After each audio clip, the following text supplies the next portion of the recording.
नमस्कार, आप देख रहे हैं समय बिहार और आज यानी कि 7 सितंबर को भारत विकास परिषद देश रत्न शाखा सिवान का तृतीय वार्षिकोत्सव के शुभ अवसर पर प्रखर राष्ट्रवादी विचारक व अंतर्राष्ट्रीय ख्याति प्राप्त वक्ता श्री पुष्पेंद्र कुलश्रेष्ठ जी का सिवान के पावन भूमि पर आगमन हुआ।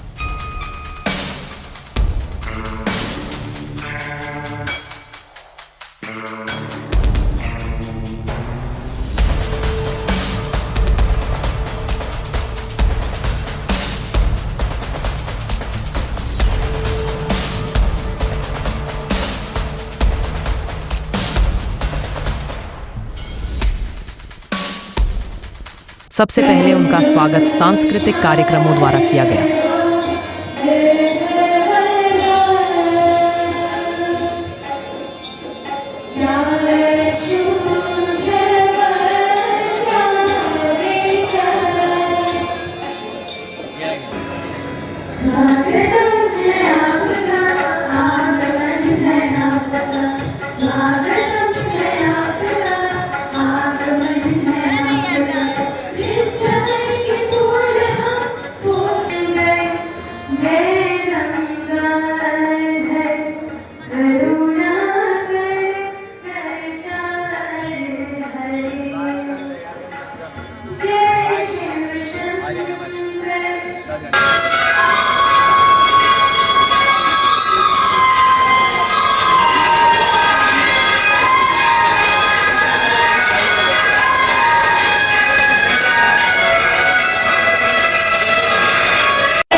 अब श्री पुष्पेंद्र कुलश्रेष्ठ जी को सम्मानित किया जा रहा है।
जाग उठेगा अपने पैरों नीचे, जाग उठेगा अपने पैरों नीचे, गौरव के भाग से। इंतजार की घड़ी खत्म हुई। अब हम सबको संबोधित कर रहे हैं श्री पुष्पेंद्र कुलश्रेष्ठ जी। आज के इस कार्यक्रम के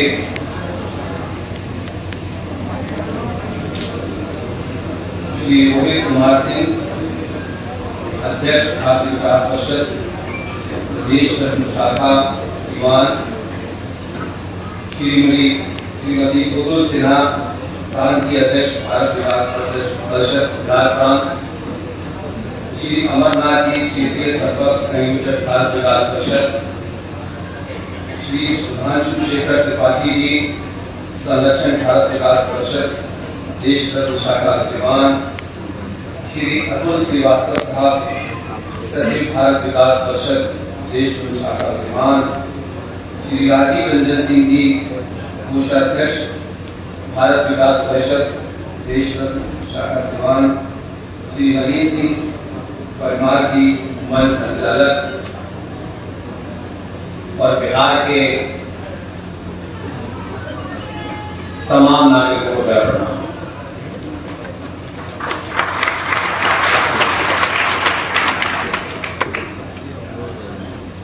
यहाँ सबको धन्यवाद देता हूँ और खास तौर से भारत विकास परिषद को, जिन्होंने मुझे बिहार के सबसे चर्चित शहर बनाया। अभी बात अलग है कि सिवान को भारत किस चेहरे से जानता है, किन कारणों से जानता है। सिवान का क्या इतिहास रहा है उस पर मैं बहुत पीछे नहीं करना चाहता, लेकिन मुझे खुशी है कि लंबे कालखंड के बाद भी सिवान के लोगों ने सच सुनने के लिए मुझे बुलाया है।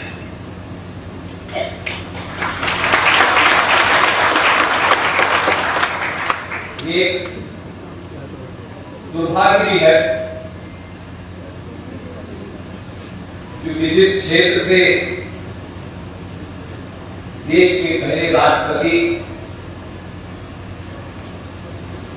जिनके कारण इस शहर से जुड़ी हुई उनकी जन्मस्थली वो जुड़ी है, वो कम चर्चित हुए, कुछ लंपट और रुंडे ज्यादा मशहूर हुए हैं।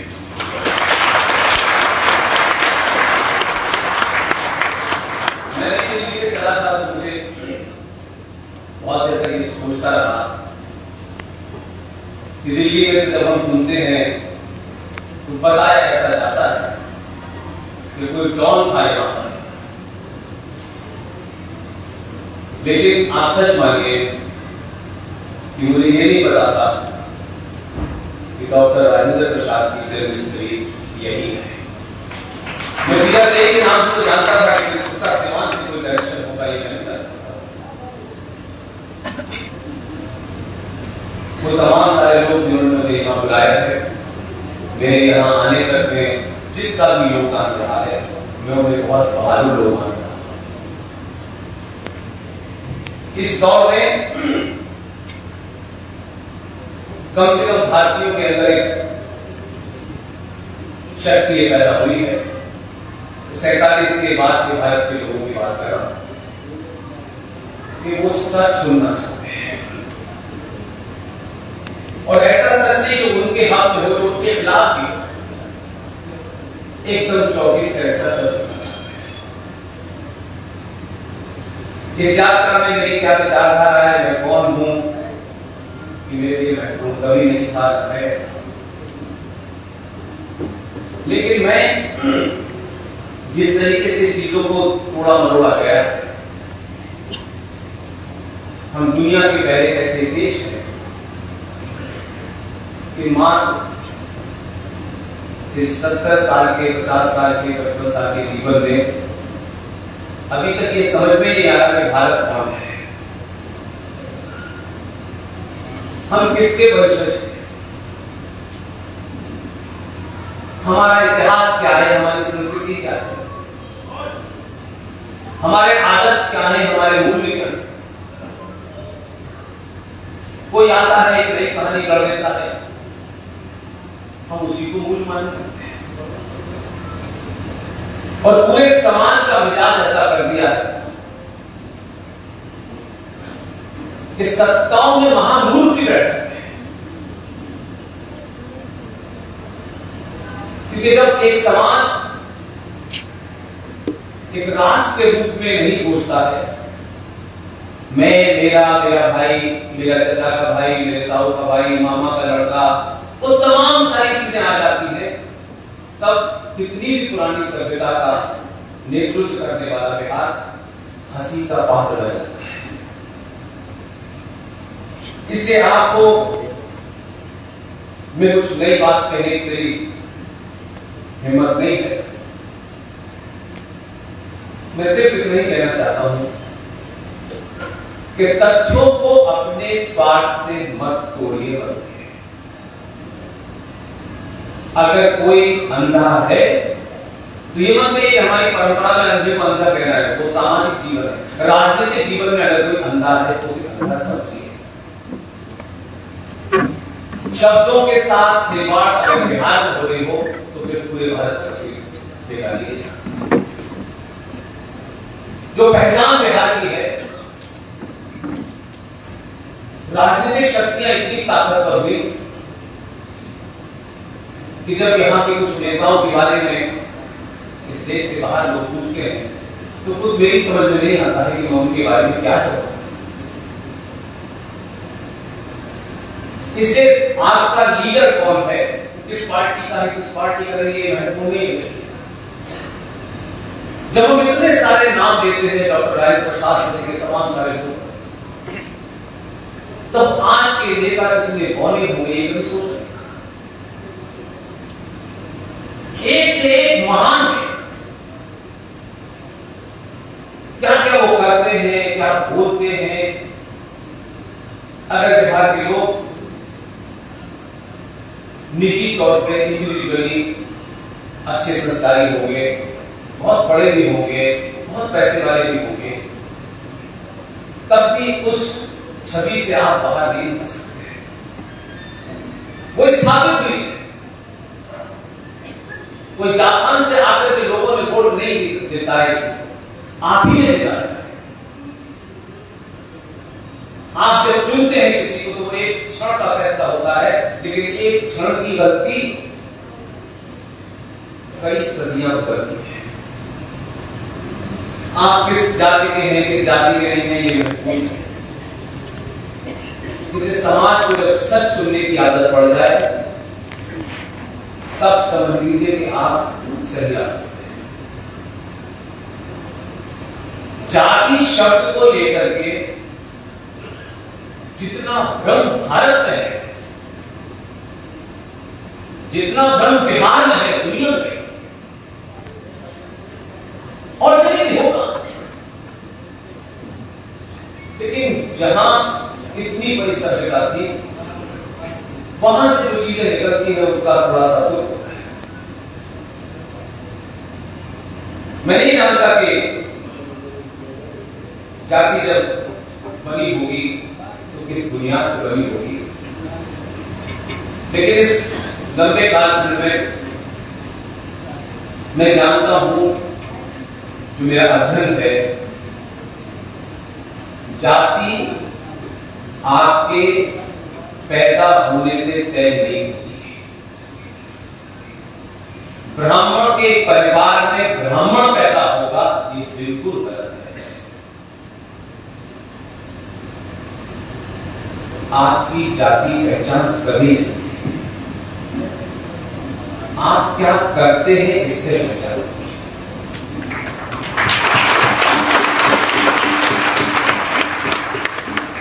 कुछ स्वार्थी लोगों ने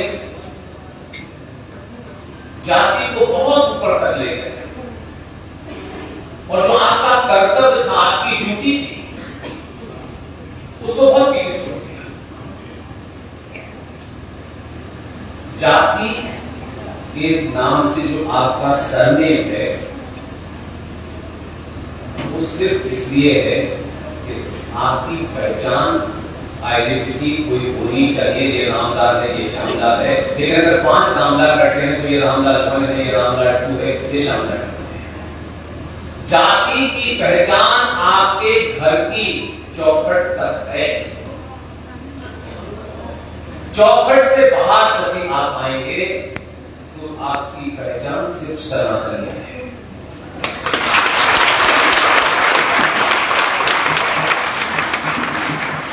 गाय पालते हैं, मैंने कई सारे गाय पालने वालों को देखा है कि किसी का नाम गौरी रखते हैं, किसी का नाम कुछ रखते हैं, ताकि वो नाम दे तो उसको बहुत होगी मुझे बुला है। इसलिए मैं आपके जो आइकॉन होने चाहिए, आपके जो आदर्श होने चाहिए, हमने लंबे समय तक अपनी हरकतों से उन महान आत्माओं को भी बड़ा होना करते हैं। पता नहीं किसी जाति के लोगों को हो सकता है जाति के आंकड़े से सत्ता मिल जाए, कुछ लोग जाति में कम हो, उन्हें सत्ता न मिले, पॉलिटिक्स एक अलग चीज है, उसका इससे कोई संबंध नहीं। पॉलिटिक्स 5 साल में एक बार आती है और समाज हर दिन जिंदा होता है, हर दिन मरता है। इसलिए मैं जब समाज में गलत शब्दों का प्रयोग होने लगा और ये हमारे एक फैशन बन गया है कि कोई बड़े पद पे बैठता है और सडनली वो कोई एक नया विचार दे देता है तो सब लोग उसे समझते हैं कि यही ऊपर से आया है, जबकि मेरा मानना है पद से ज्ञान का कोई संबंध नहीं है। इसलिए एक शब्द बहुत समय से सुन रहा हूं, बार बार सुनता हूं। आप सब जानते हैं मेरी पृष्ठभूमि क्या है। एक शब्द है हमारे यहां, उसे बड़ा शान से दिया जाता है, मतदान। और इसको समझ के लगते पता नहीं हम कौन बहुत महान परंपरा के लोग हैं। हमारे यहां दान देने के बाद हिसाब लेने की परंपरा है। और जब मत का दान कर देते हो तो फिर नेता से पूछो तो कैसे तो क्या करते, तो आपने दान नहीं किया। ये दान शब्द मत के साथ नहीं तो वही अधिकार खो देते हैं। आपने इसे बिठाया, इसे बिठाया, इसे बिठाया, अब आप किस तरह से पूछ, हमने आपको मतदान किया था, दान किया था, तो दान की बात पे सवाल उतर घर जाओ। मताधिकार का प्रयोग और मतदान में जमीन आ सकता है, इसलिए अपना मतदान करें। अब ऐसे हमारे यहाँ कुछ शब्द चलते हैं, बस परंपरा बस वो होता है कि उन्होंने बोला था, उन्होंने बोला था, उन्होंने बस यही चलता है, कोई शुरू कर सकते।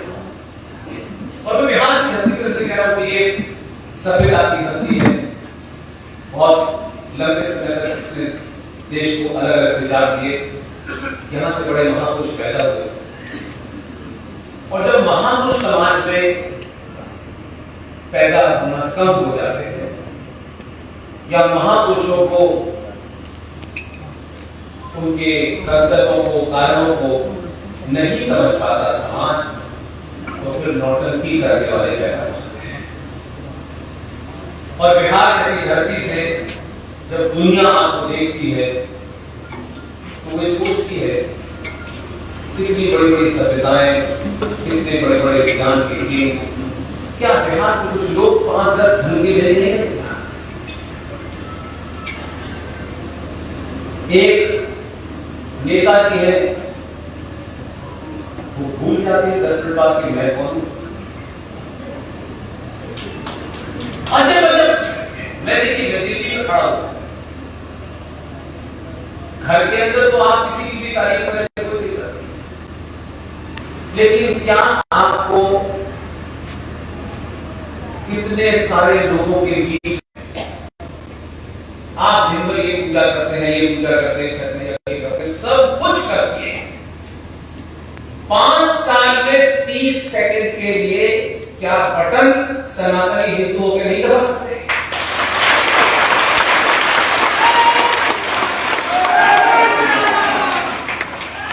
मेरा तेरा अगड़ा पिछड़ा, और हम इंडिविजुअली समाज में बड़े चिंतित रहते हैं कि हमारा घर कहां है, हमारे पास गाड़ी है कि नहीं गाड़ी है, समाज में हमारा रुतबा है कि नहीं। एक राष्ट्र के रूप में भी सोचिए कि जो समाज अपने सुबह से शाम तक कपड़ों को लेकर के, घर को लेकर के, मां को लेकर के, पत्नी को लेकर के, किस स्कूल में पढ़ते हैं, मां हमारी कौन सी साड़ी पहने हैं, हमारे पास ये गाड़ी है, ये गाड़ी है, इतना कंसर्न समाज जब नेता चुनता है तो नहीं समझ में आता है कि चुन किस रहे, पूरी दुनिया बिहार का रिप्रेजेंटेटिव किसी को देखती है, दिमागी जैसा लेखा रसी हो किस अप्रोच का पार्टी है। इसलिए अगर एक लंबे समय के बाद सिर्फ बिहार चंद नेताओं से पहचाना जाता तो कुछ और होता। आप सिर्फ 5 साल तक जिसको जो करना है करिए। चुनाव के वक्त आपका मान सम्मान क्या है, आपका इतिहास क्या है, आपकी संस्कृति क्या है, आपके सरोकार क्या है, आप किस वंश को रिप्रेजेंट करते हैं, ये दिमाग में रखिए। इसलिए दिल्ली में बैठ करके बिहार के बारे में बात कहना मुश्किल है। 2011 से आज 25 हो गए। बिहार का जब भी कोई निमंत्रण मुझे मिलता है तो मैंने आयोजकों से आज तक ये नहीं पूछा कितने लोग आते हैं। ये सफर बहुत सारे लोगों को एड्रेस करने के लिए नहीं, ये सफर किसी नेताजी का नहीं है तो भीड़ होगी तो आएंगे नहीं। ये पूरा सफर इसलिए तय किया गया है कि जो 70 साल में झूठ बोया गया है और झूठ पिलाया गया है, और आपको ऐसा लगता है कि एक दिन फूल वाले चचा आए थे, देश आजाद हो गया था, अब उनके रहमो करम पे हम लग रहे हैं। आप अपने अंदर की उस शक्ति को भूल गए। इसलिए हर मौना नेता आपको ध्यान देगा। कोई भैंस पे बैठ के दे रहा है, कोई भैंस पे उतर के दे रहा है। मैं किसी व्यक्ति विशेष के नहीं, उनको गलत फहमी हो गई कि संवैधानिक पद पर बैठने के बाद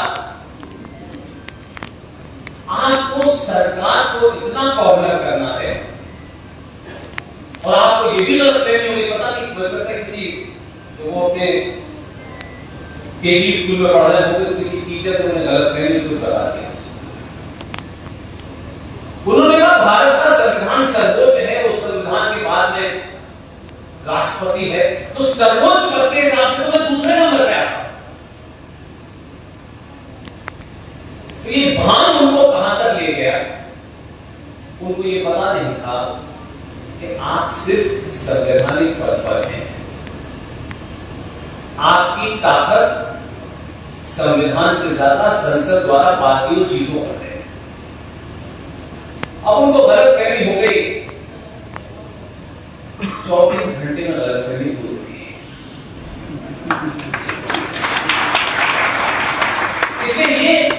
इसलिए है कि हम शब्दों के बारे में गलत बोलते हैं।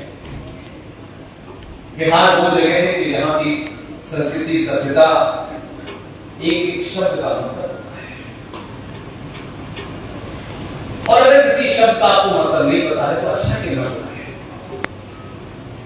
एक शब्द हमारे यहां टिक रहा है पिछले 50 साल से, और वो टिका, और उस शब्द को इस तरीके से समाज में बता दिया गया कि जैसे ये शब्द अगर आप अपने ऊपर लागू नहीं करेंगे तो पता नहीं आप क्या हो जाएंगे। तो जो ओरिजिनल सोच था, न तो किसी ने उसको देखने की कोशिश की। इसलिए सुनी सुनाई बातों को नहीं कहना चाहिए। इस सफर का एक ही मकसद है, किसके हक में बात हो रही है या किसके हक में नहीं हो रही है, लेकिन इस मंच से मेरी कोशिश होती है कि कॉमा फुल स्टॉप भी गलत ना हो।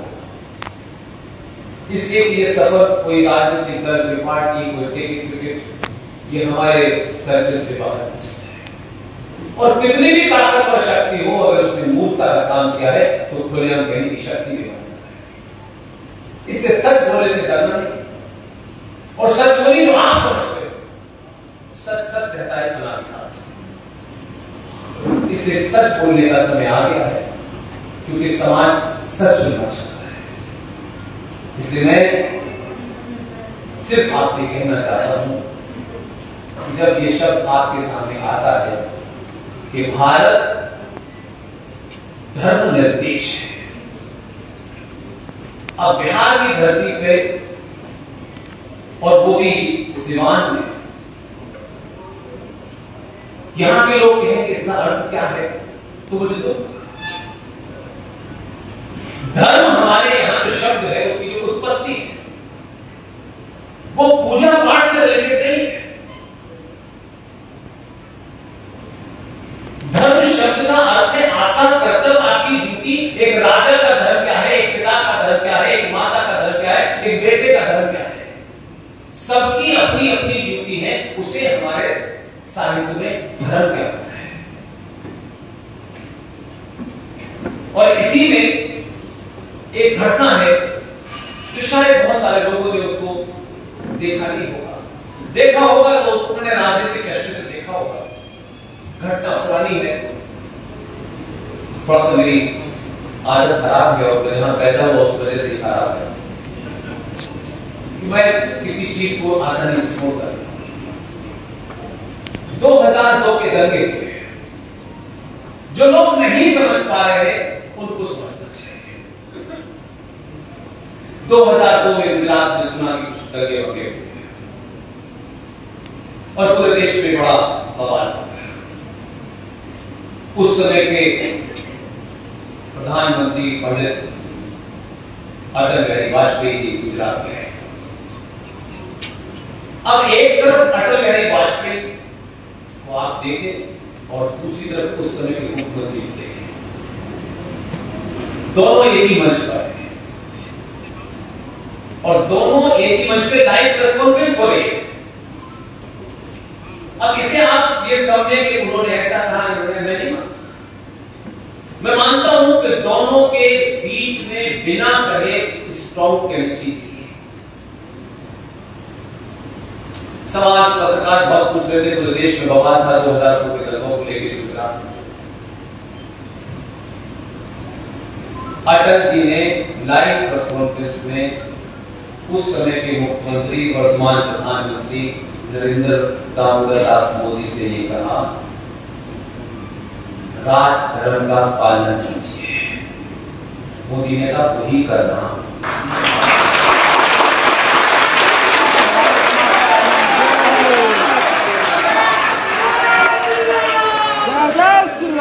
लेकिन आप देखो 10 साल लगे। उस वक्त बहुत सारे टेलीविजनों पे, अखबारों में और एक खास किस्म के लोग जो है वो कह रहे थे, देखा नरेंद्र मोदी को डांट दिया। दोनों अलग है लेकिन कहते उन्होंने कहा राजधर्म का पालन करना। राजधर्म का पालन यह है कि जो राष्ट्र के कानून को नहीं मानेगा उसको गहरा से गहरा दंड दिया जाएगा। तो हम धर्म शब्द को जब पूजा पाठ से जोड़ देते हैं तो उसको अलग उसके अर्थ निकालते हैं। इसलिए शब्दों का बहुत महत्वपूर्ण होता है उनका अर्थ। इसलिए बहुत महंगे होते शब्द, उन्हें आसानी से किसी को दीजिएगा। किसी की तारीफ कीजिए तो उसकी तारीफ में उतने ही शब्द इस्तेमाल कीजिए, ज्यादा करेंगे तो गड़बड़ हो जाएगा। इसलिए मेरा मानना है आप जब शब्दों के साथ अनर्थ करना जिस दिन भी छोड़ देंगे, इस देश की 50% समस्या सॉल्व हो जाएगी। और बिना जाने, बिना किसी रिसर्च के तो बिल्कुल नहीं। कोई जरूरी नहीं है कि सब बोल रहे हैं तो हमको भी बोल रहे हैं, और सबको ये बोल रहे हैं सब गाली दे रहे तो हमको भी गाली देंगे। नहीं, आप जब बोले तो दुनिया को पता चले कि ये बिहार से किसी ने बोला है, ये शब्द हजारों साल तक जिंदा रहेगा। इसलिए बहुत कुछ ऐसा नहीं है कि पिछले 70 सालों में आपने जिस नजरिए से देखा, मैंने दूसरे नजरिए से देखा। आप ये मानते हो कि सत्ताओं का परिवर्तन ही अंतिम है? बिल्कुल नहीं। सत्ताओं का परिवर्तन जब भी होता है तो वो सत्ता समाज का रिप्रेजेंटेटिव होती है। ये समाज चाहता है कि उसे 2 रुपए किलो आटे खरीद हो। ये समाज चाहता है कि मुझे बिजली फ्री दोगे तो मैं किसी को चुन लूंगा, मुझे पानी फ्री दोगे तो मैं किसी को चुन लूंगा। ये कहां की सभ्यता है? और बिहार को सिविलाइजेशन में बहुत पीछे कर दिया। ये किसने आपको बताया? कौन सा ऐसा दौर आया था कि 2 रुपए किलो चावल में भारत के लोग बिक रहे हैं? तब ना आपको इसकी ठेस लगी, ना चोट लगी कि उनको कौन खरीद रहा है? भिखारी खरीद रहे हैं और आप बिक रहे हैं। और इसी समाज में लोग दूसरे वर्ग भी हैं जो नहीं बिक रहे। उनका एजेंडा यह है कि इनके बीच में हमारे एजेंडे को मानने वाला कौन है, उसको जरूर जिताना है। और नेताओं को ये आदत पड़ गई है। मेरी आपसे विनती है, आप निजी तौर पे क्या है, क्या खाते हैं, क्या पीते हैं, क्या पूजा करते हैं, 5 साल में 30 सेकंड अपने होने का एहसास कीजिए कि आप देश के पिताजी गांधी जी के वचन नहीं हैं। आप आचार्य चाणक्य, परशुराम, भगवान राम, भगवान कृष्ण के वचन है, उस तरीके का बन।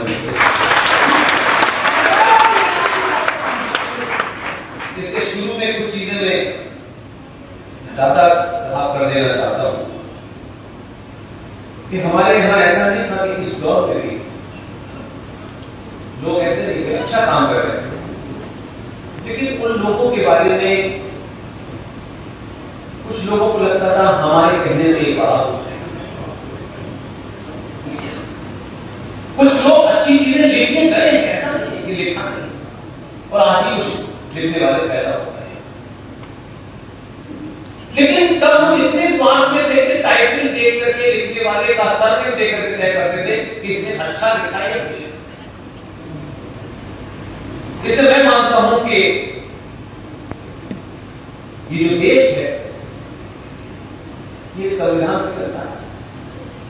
संविधान अच्छा है, बुरा है, किसने बनाया, कैसा बनाया, संविधान में 50 बार संशोधन हो चुका है। संविधान समय समय पर उसमें अमेंडमेंट के द्वारा उसको बदला जा सकता है। लेकिन हमारे यहां क्या बन गए हैं? हम संविधान की शपथ लेते हैं और उसमें कहते हैं मैं अक्षुण्ण रखूंगा। हम ये कहते हैं उसमें लाइन में कि मैं ये करूंगा, इसे अक्षुण्ण, और साइन करने के बाद उसी संविधान के खिलाफ चले जाते हैं। तो संविधान इस देश का ग्रंथ है, इस देश का ग्रंथ तो हो सकता है, लेकिन भारत राष्ट्र का ग्रंथ नहीं है। आप तुरंत सवाल होगा कि मैं लिखूं देश और राष्ट्र को अलग कर। 15 अगस्त 1947 से पहले भी भारत था,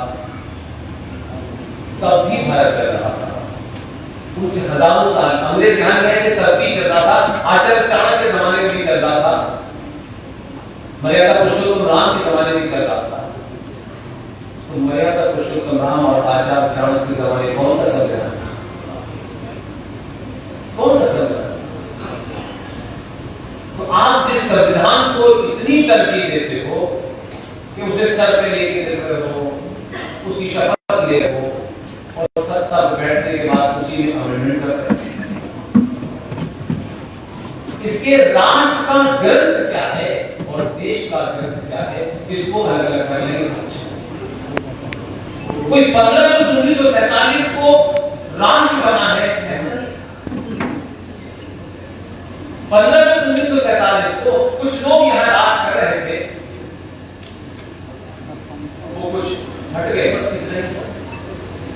और हम इस तथाकथित कृत्रिम आजादी शब्द को ये मानते हैं कि बस 15 अगस्त 1947 को गांधी जी की लाठी और नेहरू जी के भाषण से अंग्रेज भाग गए। लेकिन मेरा सवाल दूसरा है, क्या इस पे चिंतन हुआ